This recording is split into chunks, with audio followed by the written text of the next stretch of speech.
بسم الله الرحمن الرحيم. حبايبي طلاب جريد 3، طلاب تالتة ابتدائي، بتوحشوني جدا جدا وبحبكم قوي. معاكم تيتشر فاطمة سليمان، وفي فيديو النهارده هنتكلم عن باراجراف ماي بادي.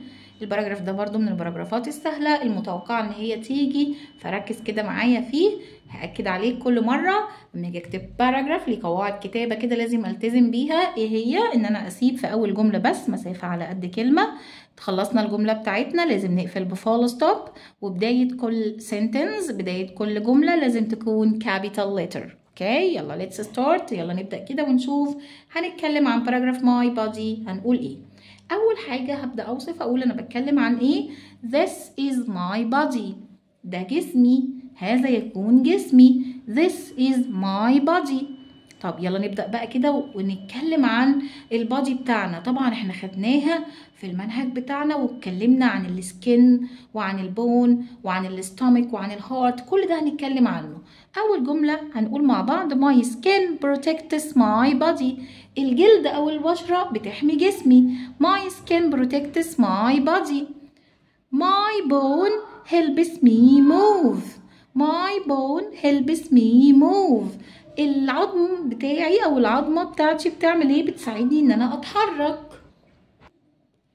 My bone helps me move. طب خلصنا الجملة نقفل بفول ستوب. My stomach معدتي digests food. My stomach digests food. المعدة بتهضم الطعام. My stomach digests food.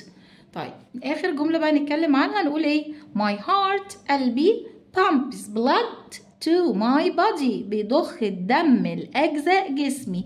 My heart pumps blood to my body. الباراجراف كده خلص.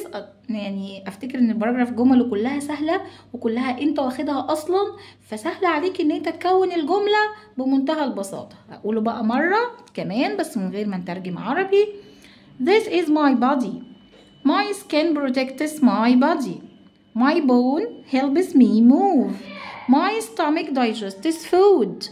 My heart pumps blood to my body. اتمنى يكون الفيديو عجبكم. ما تنسوش لايك وشير على قد ما تقدروا عشان اكبر عدد يستفيد معانا. اشوفكم على خير ان شاء الله. جود باي.